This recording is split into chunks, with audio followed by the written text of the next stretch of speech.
ये आलू का भविष्य किस तरीके से दिख रहा है आगे? दिखाई तो सुनहरा ही पड़ रहा है। जैसा कि आप सब लोग जानते होंगे 2020 में सुनहरा भविष्य था, जी।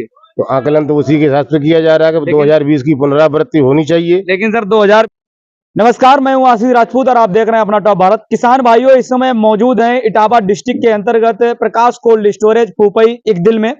और अगर देखा जाए किसान भाइयों, यहाँ पर बहुत बड़ी मात्रा में यहाँ पर एक दिन में अभी की देखा जाए तो आमदनी आ रही है।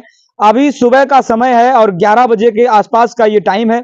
और इस टाइम के दौरान अगर आप तस्वीरों के माध्यम से देखने की कोशिश करेंगे, फिलहाल में आप देख भी सकते हैं, पीछे दिखाइए, और यहां से आपको अनुमान लग जाएगा कि एक दिन में यहाँ पर आलू कितनी बड़ी मात्रा में आ रहा है। जो हाईएस्ट जो रहता है आमदनी, और उसी रफ्तार में यहाँ पे आमदनी अभी आज के दिन में चल रही है। फिलहाल में यहाँ की अगर कोल्ड स्टोरेज की बात करें, प्रकाश कोल्ड स्टोरेज के हमारे साथ मैनेजर साहब अभी इस समय मौजूद हैं और इनसे हम जानकारी लेंगे कि आज के दिन अगर देखा जाए तो भंडारण कितना हो गया है। जिस प्रकार से अलग अलग क्षेत्र में अलग अलग जाकर हम हर जगह की अपडेट दे रहे हैं किसान भाइयों, लगातार आपको रूबरू करा रहे हैं कि जमीनी हकीकत आलू की क्या है। तो चलिए आज हम बात कर लेते हैं। इस समय हम इकदिल में हैं और इकदिल की बात करें तो यहाँ पर कोल्ड स्टोरेज पड़ता है, प्रकाश कोल्ड स्टोरेज। यहाँ पर कितना भंडारण हो गया है, कितना शेष बकाया है, क्या आलू की पोजीशन है। तो सर सबसे पहले हमारे चैनल पे आपका स्वागत है। और सर अपना नाम बताइए पहले। धन्यवाद, नमस्कार। मेरा नाम हरिप्रकाश चौधरी। जी। अच्छा सर, अब जानना चाहेंगे अपने यहाँ कोल्ड स्टोरेज का भंडारण क्षमता कितना है? 3 लाख पैकेट की भंडारण क्षमता है अपने यहाँ, जी। जिसमें लगभग 70% पूर्ण हो चुकी है, 70% पूर्ण हो चुकी है। 30% बाकी है। जी। और आने वाले जो हमारे किसान भाई हैं, जी। उनका आलू काफी मात्रा में अभी बाहर पड़ा हुआ है। बाहर पड़ा है।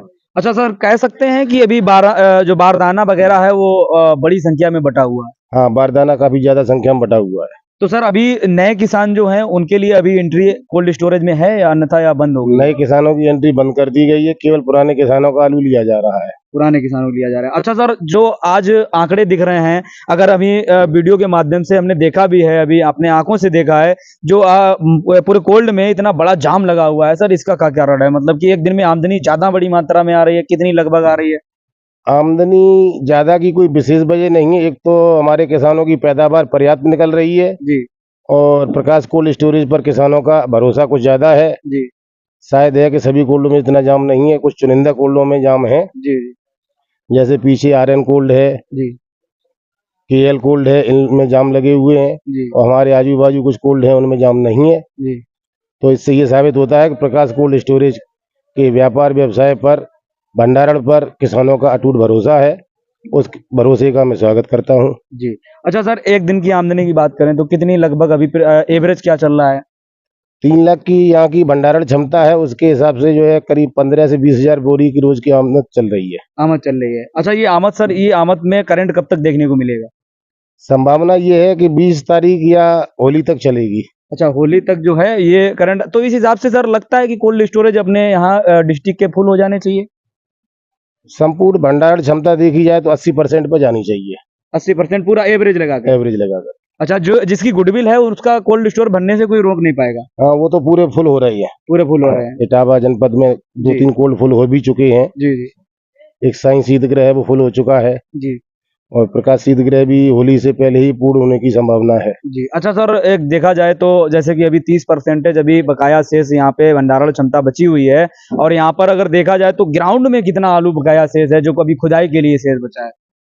इसका आकलन करने का थोड़ा वक्त नहीं मिल पाया है, लेकिन लगभग किनारे पर ही है, समाप्त होने की कगार पे। समाप्त होने की कगार पर है। जी। तो यहाँ पे हमारे साथ किसान भी हैं, कई किसान हैं, और किसानों से बात करेंगे, क्योंकि किसानों से जानकारी सामने निकल के आएगी। तो दादा है, दादा से जानकारी। दादा किस गाँव से हैं? हम रितौर से। तो दादा, अपने यहाँ क्षेत्र में खुदाई कितने % जो है अभी बाकी शेष बची हुई है?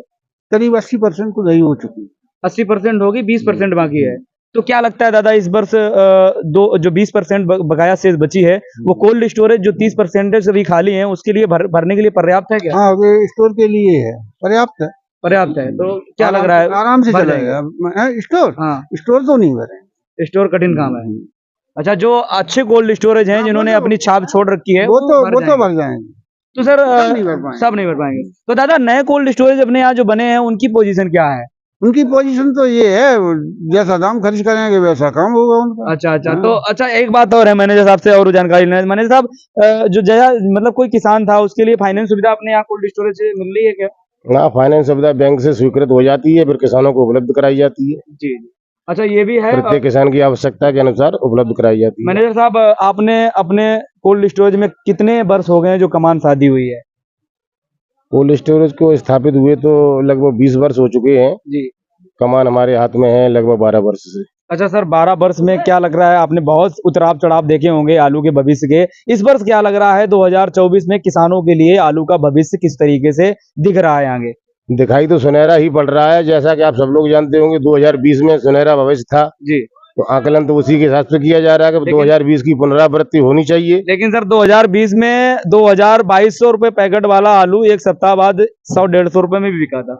नहीं, वो जो किसान कुछ हैं जो व्यापारी बन गए हैं, वो 2000 प्रति पैकेट से भी पेट नहीं भर रहा है, जी जी तो उनको तो फिर भगवान मछली जैसा एक कहानी आपने सुनी होगी जी। कि सारे ही मेरे अधिकार में हो जाएं, तो ऐसा तो संभव नहीं है। अच्छा सर, ये लगता है कि उस तरीके से हमें भी नहीं लग रहा है, ये है कि इस वर्ष उज्जवल तो है, हाँ, उज्जवल भविष्य है किसानों के लिए। उज्जवल है। उज्जवल भविष्य। तो दादा हमें बताएं, इस वर्ष पैसे थोड़े निकल रहे हैं किसानों के लिए? नहीं हाँ, पूरी लागत निकल रही है और जो 2 पैसे मिल रहे हैं। मिल रहे हैं 2-4 पैसे। हम्म। तो क्या इस बार किसान ज्यादा कोल्ड स्टोर किया है या फिर किसानों ने बेचा भी कुछ आलू है? कुछ बेचा भी है। बेचा है। हाँ। अच्छा दादा, बेचना ज्यादा उचित है? हमें लगता है कि 30% 40% आलू बेच के किसानों को लागत सीधी कर लेनी चाहिए, हाँ, और बाकी जो है अपना दांव लगा सकता है। अपनी लागत निकाल के फिर रखना चाहिए। ये बात है। तो दादा पैदावार अपने यहाँ कैसी क्या निकल रही है? पैदावार तो 45 से 50 की है। 45 से 50। तो पिछली वर्ष देखा जाए, इस वर्ष में कुछ अपेक्षा अगर तुलना करें तो माइनस है, होगी कुछ? हाँ, 15% 20% का नुकसान है। 15% माइनस।